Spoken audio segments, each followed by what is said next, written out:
Hello दोस्तों, प्रणाम। मैं सुमन गुप्ता अपने यूट्यूब चैनल पर आप सभी का स्वागत करती हूँ। बिजली के हवा से जेवना बनी, हाँ हाँ जेवना बनी। जेवना ली है नहर पे ठड़ी, नहरी वाले से पूछी पिया कहीं नहीं। नहरी वाले से पूछी पिया कहीं नहीं। बिजली के हवा से जेवना बनी, हाँ हाँ जेवना बनी।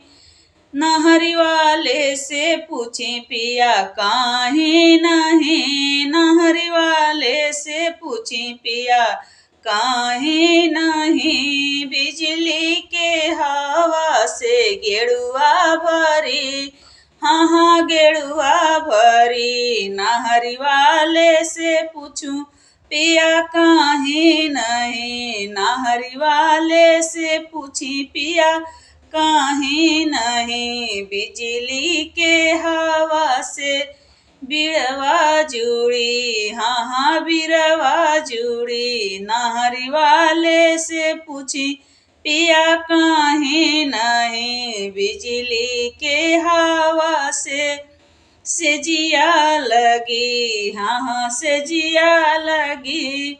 नहरी वाले से पूछे पिया काहे नहीं। नहरी वाले से पूछे पिया काहे नहीं। बिजली के हवा से